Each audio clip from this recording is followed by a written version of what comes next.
le Seigneur Jésus-Christ, peuple choisi de Dieu, élu de l'Éternel, que la paix infinie de Dieu soit avec vous. Si nous parlons de paix, c'est parce que Jésus-Christ est le Dieu de paix. Lorsque tu reçois le Seigneur dans ton cœur, tu dois recevoir la paix, parce que c'est la paix qui est le nid par excellence, ou alors le sillon dans lequel prospère la semence de justice. Lorsque tu n'as pas la paix, tu ne peux pas recevoir le Dieu de gloire. Parce que c'est le Dieu de gloire, en fait, qui est le Dieu de paix. Et lorsqu'il entre, la Bible déclare qu'ils sont beaux, les pieds de celui qui annonce l'évangile. Aujourd'hui, nous allons vous parler de la lumière du psaume 60. Bienvenue encore, une fois de plus, dans vos émissions sur la chaîne des disciples. À la lumière du psaume 60, il est important de souligner tout ce qui a concouru à ce que le psaume se termine par le fameux verset que nous connaissons tous. Avec l'Éternel, nous accomplissons des exploits. Bien-aimé dans le Seigneur Jésus-Christ, tu n'es pas n'importe qui. Tu n'es pas celui qui doit encore baisser la tête devant les troupes ou avoir peur du nombre de personnes qui te combattent. Pourquoi? Parce que si l'Éternel est pour toi, qui sera contre toi? Aujourd'hui, à la lumière du psaume 60, nous t'invitons dans une victoire militaire. Oui, une victoire militaire. Beaucoup de personnes pensent que la Bible est tout simplement un recueil d'histoires moroses ou alors sentimentales ou encore nostalgiques. Non, la Bible traite de tous les cas qui ont des questions existentielles à la survie de l'humanité. En d'autres termes, la Bible est la solution aux réponses de la vie. Lorsque tu vis, tu as des questions que tu te poses. Alors, qui mieux que la parole, qui est la vérité, peut apporter des réponses à tes questions? Aujourd'hui, à la lumière du psaume 60, nous allons te montrer comment est-ce que des militaires ont reconnu que ce n'est qu'avec l'Éternel que l'on accomplit des exploits. Pour la petite histoire, nous allons commencer la lecture d'aujourd'hui dans le livre de 2 Rois, chapitre 14 au verset 7. Nous lisons le nom du Seigneur Jésus-Christ. Il bâtit 10 000 Édomites dans la vallée de Sel, et durant la guerre, il prit Séla et l'appela Jokthel, nom qu'elle a conservé jusqu'aujourd'hui. Bien-aimés dans le Seigneur, c'est ainsi que commence notre aventure à la lumière du psaume 60. Nous voyons ici qu'il y a un jeune homme qui prend le règne après la mort de son père, et parce qu'il fait ce qu'il plaît à l'Éternel, Dieu lui accorde une victoire incroyable. Et lorsque nous essayons de pousser des recherches à ce niveau, on se rend bien compte que Séla, c'était une forteresse édomite, un peu comme un camp de refuge. Et Séla tout simplement signifie pierre. Donc c'était une vallée de rochers, un lieu où les pierres servaient de refuge. Et donc Dieu accorde la victoire à ce monsieur, à ce roi, qui continue le culte que lui a laissé en héritage ses parents. Et ici, il applique la loi de Moïse qui disait: on ne tuera donc pas les pères pour les fils, ni les fils pour les pères, mais chacun mourra par son péché. Et donc, c'est là dont nous parlons. Il en change le nom, car c'est là ici, selon la situation géographique, se trouve dans la vallée du Sel. C'est un lieu où les Édomites ont trouvé refuge pour échapper à ce roi que l'Éternel avait investi de force. Et la Bible nous déclare qu'après avoir remporté cette victoire, il a changé le nom de ce lieu. Il est important pour nous, enfants de Dieu, que nous comprenions que lorsque nous remportons des victoires, il y a 2 choses qui sont attachées à la victoire. Oui, tu pleures, oui, tu espères à l'Éternel pour avoir des réponses, le salut, trouver la faveur à ses yeux. Mais il y a 2 types de victoires. Et c'est pourquoi le psaume 60 s'intitule « Psaume de David, utile pour enseigner ». L'enseignement que l'on reçoit des victoires ou alors de l'exaucement de nos prières, c'est qu'il y a 2 types de victoires. La première victoire qui est évidente, c'est celle du salut. Alors on a reçu justice, le Seigneur nous a délivrés de nos oppresseurs et ainsi de suite. Mais il y a une deuxième victoire à laquelle Dieu tient particulièrement, c'est celle de l'enseignement. Quel est l'enseignement que tu as reçu pendant cette période de désert? Quel est l'enseignement que tu as reçu pendant cette traversée de désert? Qu'est-ce qu'il en ressort de ta maturité spirituelle pendant que tu te retrouves à jubiler, à célébrer le Seigneur? Qu'est-ce que tu auras appris de ces moments-là? Puisque la Bible déclare: mon fils, ne méprise point la correction, car si tu la méprises, elle te brisera. En d'autres termes, pour toi, c'est une épreuve, mais pour Dieu, c'est un enseignement. 2 Chroniques 25, verset 12. Amathia prit courage et conduisit son peuple.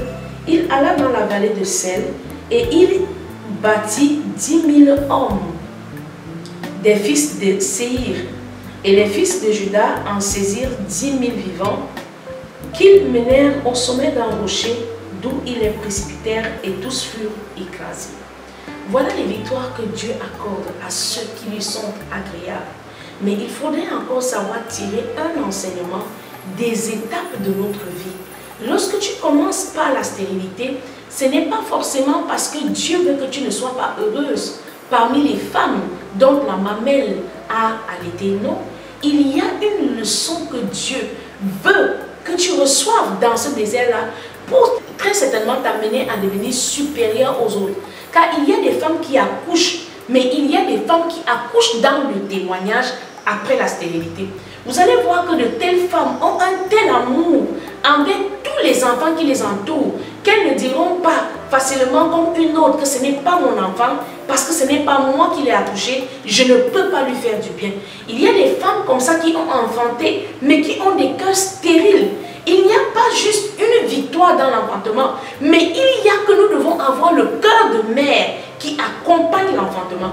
Il y a aussi des femmes qui sont mariées, qui ont des maris, mais qui n'ont pas reçu l'enseignement du célibat. C'est pourquoi quand elles sont dans les mariages, elles ne savent pas se concentrer sur la mission de leur mari, mais peuvent encore trouver du temps pour aller errer à des occupations qui ne vont pas les aider dans le principe de bâtir le foyer. Il est important que quand tu traverses une épreuve, que tu saches pourquoi tu es dans l'épreuve, afin que lorsque la bénédiction viendra, qu'elle ne vienne pas pour te détruire. Beaucoup de personnes ont demandé des choses à Dieu, mais lorsque les choses se sont réalisées, elles sont devenues des serpents pour eux, des serpents venimeux qui ont causé la perte de leurs âmes. Beaucoup sont pauvres aujourd'hui, mais qu'en sera-t-il si Dieu te donne de l'argent? Est-ce que tu continueras de craindre ce Dieu-là, ou alors tu vas te retourner vers la distraction et utiliser la provision que Dieu t'a donnée pour aller encourager la vie de péché? C'est pourquoi tu dois comprendre que dans la vie d'un chrétien, il y a des douleurs qui sont muettes. Il y a des choses que tu vas traverser que seul Jésus-Christ sait. Les gens te verront certainement sourire à l'extérieur, mais Dieu sait ce que tu es en train d'endurer. Ça, c'est une victoire individuelle. Mais lorsque tu endures cela, sache bien aimer dans le Seigneur, Jésus est au contrôle et il a le dernier mot. Mais toi, profites-en pour grandir spirituellement. Alors, à la lumière du psaume 60, nous allons entrer dans la petite histoire pour que tu puisses te positionner toi-même, que tu puisses faire une projection de ce que nous disons. David, une fois couronné roi, fit de Joab son général en chef. Il est important que tu comprennes que Joab, dont nous parlons ici, c'est le neveu de David, le fils de sa petite sœur. Lorsque David entre dans cette aventure-là, une aventure risquée, qui est celle de combattre Saül, qui lui le déteste à tort, parce que Saül manifeste une jalousie, inimitié envers David, qui pourtant l'a sauvé des Philistins en abattant Goliath. Il faut que tu comprennes que lorsque Joab s'allie à David, il ne s'allie pas à David autrement que pour ce combat qu'ils ont en commun là, détruire cette jalousie malsaine de Saül. Il a donc combattu plusieurs peuples, à savoir les Édomites, à savoir les Ammonites et aussi d'autres peuples. Et ce qui a valu à Israël une prépondérance sur les territoires qui les entouraient. Il est important que tu saches que Joab, en tant que fils ou alors neveu de David, il n'était pas seulement uni à David par le sang, mais ils avaient une cause commune. Joab était très attaché à la royauté et défendait la royauté. Sauf que le côté intrépide et habile de Joab s'est très vite transformé en ruse. 2 Samuel chapitre 10 au verset 13 et 2 Samuel 11 au verset 1, nous lisons au nom du Seigneur Jésus-Christ. Joab, avec son peuple, s'avançait pour attaquer les Syriens et ils s'enfuirent devant lui. Et quand les fils d'Ammon vinrent que les Syriens avaient pris la fuite, ils s'enfuirent aussi devant Abikaï et rentrèrent dans la ville. Joab s'éloigna des fils d'Ammon et revinrent à Jérusalem. Les Syriens, voyant qu'ils avaient été battus par Israël, réunirent leurs forces, Hadarézer envoya chercher les Syriens qui étaient de l'autre côté du fleuve, et ils arrivèrent à Élan, ayant à leur tête Scoba, chef de l'armée d'Hadarézer. On l'annonça à David, qui assembla tout Israël, passa le Jourdain et vint à Élan. Les Syriens se préparèrent à la rencontre de David et lui levèrent bataille. Mais les Syriens s'enfuirent devant Israël, et David leur tua les troupes de 700 chars et 40 000 cavaliers. Il frappa aussi le chef de leur armée, Scobak, qui mourut sur place. Tous les rois soumis à Hadarézer, se voyant battus par Israël, firent la paix avec Israël et lui furent assujettis, et les Syriens n'osèrent plus secourir les fils d'Ammon. Et donc, nous savons ici que lorsque l'on parle de David, on parle aussi de son général des armées qui s'appelle ici Joab, fils de Tseruja, sœur de David. Romains chapitre 8, verset 37, je lis au nom du Seigneur Jésus. Mais dans toutes ces choses, nous sommes plus que vainqueurs par celui qui nous a aimés. Oui, Jésus-Christ est notre victoire. Peut-être qu'aujourd'hui, tu ne le vois pas encore parce que tu es encore dans les combats. Mais souviens-toi, lorsque tu auras remporté le témoignage qui sera attribué à ta persévérance, souviens-toi, bien-aimé dans le Seigneur, qu'il n'y a pas seulement le volet témoignage, mais il y a aussi la leçon à retirer de tout ce que nous faisons, car ce n'est pas de manière vaine que Dieu nous place dans ces champs de combat. C'est pour faire de nous de meilleures personnes. Car la Bible déclare que, ayant atteint la patience qui elle-même nous rend parfaits en toutes choses et ne faillissant plus en rien. Joab, donc, étant un général des armées à l'ère de David, bien-aimé dans le Seigneur, il a mérité non seulement ce statut en tant que vaillant héros, mais aussi, il a aussi donné cette prépondérance au peuple d'Israël. Et après que l'on ait remporté toute cette victoire, le peuple d'Israël était désormais au-dessus des peuples qui l'entouraient grâce à la bravoure d'un général, mais beaucoup plus sur l'intervention de notre Dieu, car souvenons-nous, Joab combat sous les ordres de David qui lui-même est consacré à l'Éternel.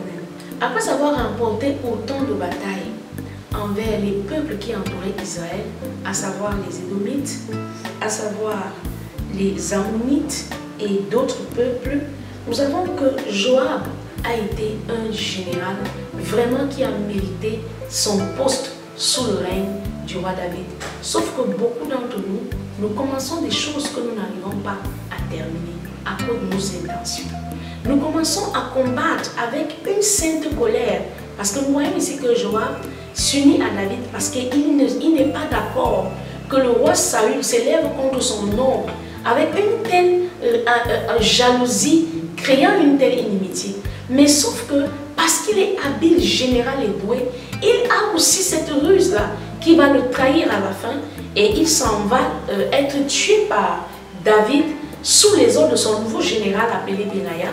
Nous pouvons le lire dans le livre de 1 Roi chapitre 2, du verset 28 au verset 35, mais nous allons commencer la lecture par le verset 26 que nous lisons au nom du Seigneur Jésus-Christ.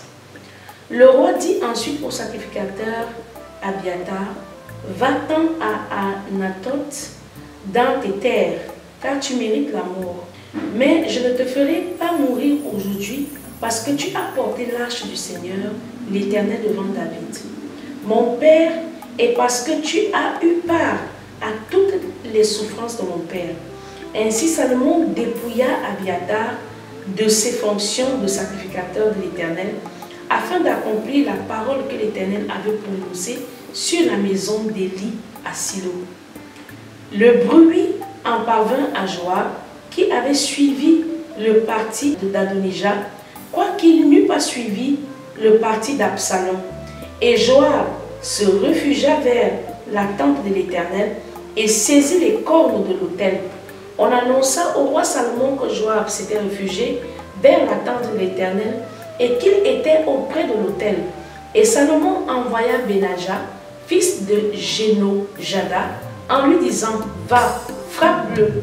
Benaja arriva à la tente de l'Éternel et dit à Joab, Sors, c'est le roi qui l'ordonne. Mais il répondit, non, je veux mourir ici. Benaja rapporta la chose au roi en disant, c'est ainsi qu'a parlé Joab, et c'est ainsi qu'il m'a répondu. Le roi dit à Benaja, fais comme il a dit, frappe-le et enterre-le. Tu ôteras ainsi de dessus moi et de dessus la maison de mon père le sang que Joab a répandu sans cause. L'Éternel fera retomber son sang sur sa tête parce qu'il a frappé 2 hommes plus justes et meilleurs que lui et les a tués par l'épée, sans que mon père David le sût. Abner, fils de Ner, chef de l'armée d'Israël, et Amasa, fils de Jéter, chef de l'armée de Juda. Leur sang retombera sur la tête de Joab et sur la tête de ses descendants à perpétuité. Mais il y aura paix à toujours de par l'Éternel pour David, pour sa postérité, pour sa maison, pour son trône. Benaja, fils de Jéhojada, monta, frappa Joab et le fit mourir, et il fut enterré dans sa maison au désert. Verset 35. Le roi mit à la tête de l'armée Benaja, fils de Jéhojada, et en remplacement de Joab, et il mit le sacrificateur Tsadok à la place d'Abiathar. Nous voyons donc ici cette grande défaite militaire, car il ne s'agit plus ici des Lévites ou des sacrificateurs, mais on parle de combien Dieu est intéressé, même dans ces conflits qui opposent des royaumes, qui opposent des autorités. Dieu a toujours son mot à dire. Et on voit là qu'il y a une promesse qui a été dite à l'époque d'Élie et prononcée sur sa maison. Car souvenons-nous ici qu'on ne parle pas de Élie, le grand prophète qui fait descendre le feu, mais de Élie qui a profané la tente d'assignation en permettant à ses fils de se compromettre et d'amener des femmes commettre de l'impudicité là où se trouvait l'arche de l'Éternel. Il est important que toi, en tant que père aujourd'hui, que tu saches que les erreurs que tu commets peuvent devenir une mauvaise moisson pour les générations à venir. Toi, en tant que mère aujourd'hui, les iniquités que tu commets peuvent devenir une mauvaise moisson pour les générations à venir. Et on voit donc Joab, autant pour moi, qui lui, ayant commis aussi des injustices pendant son règne, se voit jugé par Salomon, qui lui est institué par l'Éternel, nouveau roi sur le trône de David. Bien-aimé dans le Seigneur, tu auras donc compris à la lumière du psaume 60 qu'il y a des victoires de groupe et des victoires individuelles, mais à toutes ces victoires-là, l'Éternel se garde la gloire de tous ces combats. Alors, Psaume 60, nous lisons au nom du Seigneur Jésus-Christ. Au chef des chantres sur le lit lyrique, hymne de David pour enseigner. Lorsqu'il fit la guerre aux Syriens de Mésopotamie et aux Syriens de Tsoba, et que Joab revint et bâtit dans la vallée du sel 12 000 Édomites. Tu vois donc que lorsque tu lis un psaume, tu ne fais pas que prier, car les psaumes n'ont pas que le caractère de prière, mais tu es dans un positionnement d'un exercice de ta foi, et le psaume peut te renvoyer dans la lecture de toute la Bible. En fait, c'est comme un résumé de sagesse contenu dans des chants pour que ta foi grandisse et qu'elle devienne ainsi agréable à l'Éternel. Oh Dieu, tu nous as repoussés, dispersés. Tu t'es irrité, relève-nous. Tu as ébranlé la terre, tu l'as déchirée. Répare ses brèches, car elles chancellent. Tu as fait voir à ton peuple des choses dures. Tu nous as abreuvés d'un vin d'étourdissement. Tu as donné à ceux qui te craignent une bannière pour qu'elle s'élève à cause de la vérité. Afin que tes bien-aimés soient délivrés, sauve par ta droite et exauce-nous. Dieu a dit dans sa sainteté, je triompherai, je partagerai Sichim, je mesurerai la vallée de Sukkot, à moi Galad, à moi Manassé, Ephraïm est le rempart de ma tête, et Juda mon sceptre. Moab est le bassin où je me lave, et je jette mon soulier sur Édom, pays des Philistins, pousse à mon sujet des cris de joie. Nous voyons donc que Dieu ici énumère tout ce que nous pouvons considérer dans notre ère comme forteresse, comme royaume, comme nation dominante sur les autres. Non. La Bible déclare que toutes ces choses appartiennent à l'Éternel, car il fait d'un royaume son rempart, l'autre son marchepied, d'autres ainsi de suite, comme il est énuméré dans le psaume 60.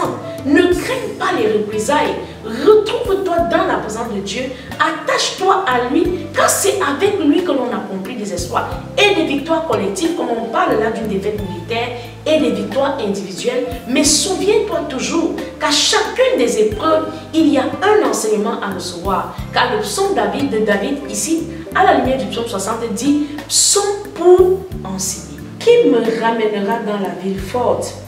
Qui me conduira à Édom? N'est-ce pas toi, ô Dieu, qui nous a repoussés et qui ne sortait plus, ô Dieu, avec nos armées? Donne-nous du secours contre la détresse. Le secours de l'homme n'est que vanité. Avec Dieu, nous ferons des exploits. Il écrasera nos ennemis. C'était votre émission à la nuit du psaume 60. Rendez-vous pour un prochain numéro. Que Dieu vous bénisse.